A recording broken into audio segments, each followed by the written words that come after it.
আপনারাও আপনাদের মেয়েদেরকে বলিয়েন বুঝায়া যে মা দুনিয়া যে দূর তামসা করে লও, শেষ এনে শেষ। বিবিরে বলে নাও বউ যে দূর ফারো বেডি চাইয়া রং, নাটক, সিনেমা, টেলিভিশন, নর্তকীর নাচ, যা পারো আরো ভালো মতে, দরকার হলে ভাত কম খাও, নাস্তা খানা বন্ধ করে দাও, এক বেলা খানা কমাইয়া টেলিভিশন সাউন্ডের মাত্রা বাড়াইয়া দাও, কারণ দুনিয়ায় যা পারো শেষ এখানেই ভোগ করেছে। আল্লাহ নবী সাল্লাল্লাহু আলাইহি ওয়াসাল্লাম বলেন, সাদ তোমার আত্মমর্যাদা যদি এমন হয়, আমার আত্মমর্যাদা তার চাইতে বেশি না কম? বেশি। এরপরে নবীজি বলে আরো আশ্চর্য কথা, নবীজি বলে এবার শোনো সাদ, তোমার আর আমার, মানে তুমি সাদ আর আমি মুহাম্মদ, আমরা দুইজনের আত্মমর্যাদা যে দূর, আল্লাহর কসম আমার রব্বুল আলামিন মাওলার আত্মমর্যাদা তার চাইতে আরো কোটি কোটি কোটি গুণ বেশি। এই কারণে শুনতেছেন সবাই, এই কারণে আল্লাহ নবী, এই কারণে আমার আল্লাহ ওয়াদা করে রাখছে যে বেপর্দা নারীকে আমি আল্লাহ 500 বছরের দূরত্বে রাইখাও জান্নাতের গ্রান তার নাকেও লাগতে দেব না। আল্লাহ বলেন আমি দিতাম না, তোরে দিতাম না। তুই বেপর্দা নারী, তুই যা পারস দুনিয়ায় বুঝ করে লো, আরো বেড়া দেখা, আমার কথা ডাইরেক্ট, তুই আরো অসভ্য দেখা, তুই রাস্তার লম্পট যত ফাঁস সব দিরে দেখা, হিসাব রাখ কতজন তোরে দেখে হাসছে। কিন্তু আল্লাহ বলে বন্ধু জানাই দিয়ে ওই নাফরমান বেপর্দা নারীকে আমি রব্বুল আলামিন জান্নাতের গ্রান নাকেও লাগতে দিব না। অথচ জান্নাতের গ্রান বলে নবীজি বলছেন 500 বছরের রাস্তা এখান থেকে, কি রামচন্দ্রপুর, মা হাস দিয়ে লেছেন আপনারা, রামচন্দ্রপুর হইতো না, এর দূর না, আরো কম, কদ্দুর বেশি, কিটা দিয়ে বুঝাবেন আপনি, কি দিয়া বুঝেন না এমনি কথাটা, কিটা দিয়ে মাপবেন আপনি, হুতা দিয়া না সিনজি দিয়া, সিনজি দিয়া মাপবেন না অটো দিয়া মাপবেন, কিটা দিয়ে মাপবেন? 500 বছরের রাস্তা, 500 বছর আপনি হায়াত পাইলে না মাপতেন মিয়া, কথা বলছেন না? 500 বছরের রাস্তা মাপতে আপনিও তো 500 বছর হেমাতার যাইতে হইব, তো আপনি যাবেন কেমনে হেমাতে?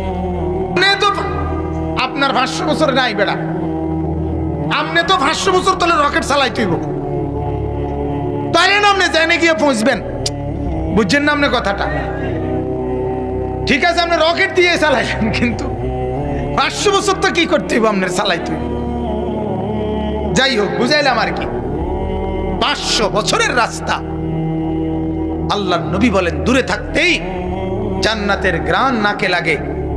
নাফরমান বেপর্দা নারী সেই গ্রানটুকুও পাবে না। এটা আল্লাহর আত্মমর্যাদা, গায়রত। আল্লাহ বলে দেব না তোরে, আমার জান্নাত এত সস্তা না, আমি তোর মতো নাফরমান মহিলাকে আমার জান্নাতের গ্রানও লাগতে দেব না। আপনারাও আপনাদের বিবিদেরকে বলিয়েন বুঝায়া, আপনারাও আপনাদের মেয়েদেরকে বলিয়েন বুঝায়া যে মা দুনিয়া যে দূর তামসা করে লও, শেষ এনে শেষ। বিবিরে বলে নাও বউ যে দূর ফারো বেডি চাইয়া রং, নাটক, সিনেমা, টেলিভিশন, নর্তকীর নাচ, যা পারো আরো ভালো মতে, দরকার হলে ভাত কম খাও, নাস্তা খানা বন্ধ করে দাও, এক বেলা খানা কমাইয়া টেলিভিশন সাউন্ডের মাত্রা বাড়াইয়া দাও, কারণ দুনিয়ায় যা পারো শেষ এখানেই ভোগ করেছে। আমার মনে আছে আমি একবার এক জায়গায় দুপুরবেলা দাওয়াত খাইতে গেছিলাম, যে ঘরের সামনের রুমে ভাত খাইছি ওই ঘরে টেলিভিশন, তো খানার পরে বাহিরে বেসিন, হাত ধোয়ার, তা আমরা সবাই বাইরে গেছি হাত ধুইতাম, বাড়িওয়ালা আবার আঙ্গুর না কি জানি মনে খাওয়াইবো, আবার ডাকছে, ভিতরে আইতাম, কইছে আমার, আমি ভিতরে আবার হাত ধুইয়া ভিতরে ওই রুমে যে রুমে খাইছি আবার ঢুকে আইতে চাইতেছি, দেখছি ঢুকতে ঢুকতেই বেডি ঘরের বেড়ার বউ দিছে দৌড়। আবার মানে এই ফাঁকে 5 মিনিট বা 3 মিনিট কদ্দুর টেলিভিশন চাইছে। বিশ্বাস করেন হুজুর, আমার মতো এত বড় হুজুরের সামনে মিশা কথা কম যেত না। মানে ওই যে বেড়ির কলজাটার মধ্যে কি নাই, সুখ নাই তো দুঃখ। বাচ্চা যে খাবাইতে আছে মানে বিষ খাবাইতে আছে। হুজুর কোন সময় কি খাইয়া যাইব, বাকিটা চাইতো বিল্লাহ। আশ্চর্য, আমার চোখে দেখা মিয়া। এই 2-3 মিনিটের লেগে বেড়ির আবার কদ্দুর চাইয়া গেছে, আবার বন্ধ করে দিচ্ছে তো। আহা, কি পরিমাণ ডাকাত, কি পরিমাণ নির্মম, কত নিকৃষ্ট আপনি চিন্তা করেন। এজন্য বলতেছিলাম আসলে এটা গায়রত, আত্মমর্যাদার ব্যাপার। আত্মমর্যাদা, রিজিক, খাবার, সেটা বিরিয়ানি হোক, খিচুড়ি হোক, যাই হোক, এটা আত্মসম্মানের ব্যাপার। আমার জন্য রিজিক যদি বরাদ্দ থাকে, আমি মাটির তলে গেলেও খাইতে হবে আমার। কথা বলেন না? আল্লাহর নবী সাল্লাল্লাহু আলাইহি ওয়াসাল্লাম বলেন, ওয়াল্লাহি লান ইয়ামুতা নাফসান হাত্তা তাস্তাকমিলা রিজকাহা। আল্লাহর নবী বলেন, আল্লাহর কসম, একটি নফস, একটি প্রাণ মরবে না ততক্ষণ পর্যন্ত তার জন্য বরাদ্দকৃত রিজিক পূর্ণ না করে, আল্লাহর নবী বলেন, কসম করছি উম্মত কেউ মরবে না রিজিক না খাইয়া, রিজিক পূর্ণ না করে। এটা নবীজির হাদিস, আল্লাহর নবী সাল্লাল্লাহু আলাইহি ওয়াসাল্লামের হাদিস।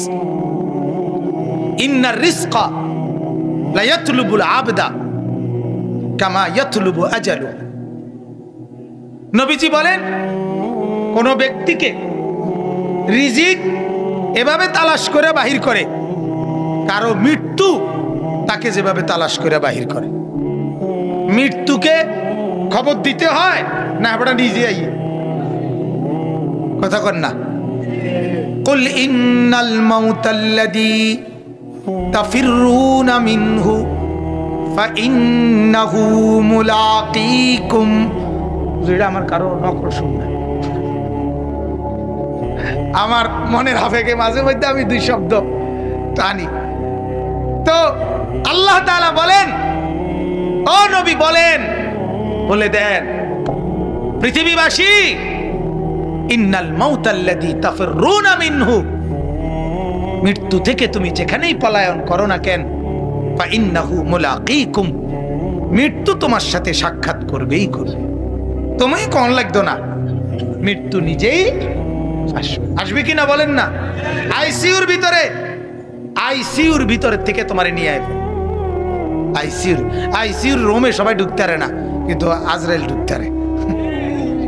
আইসিইউর রুমে মালাকুল মউত ঢুকতে হইলে মাস্কও লাগাইতে হয় না, আলগা কাপড়ও লাগাইতে হয় না, ডাক্তার, নার্স, কর্তৃপক্ষ কেউ রে বলতে হয় না, এবারটা নিজে গিয়ে লইয়া আসবে। ঠিক না? সবাই যাচ্ছে যাচ্ছে জাগাত, মালাকুল মউত গেছে কখন, লইছে কখন, কেউ টের পাইছে না।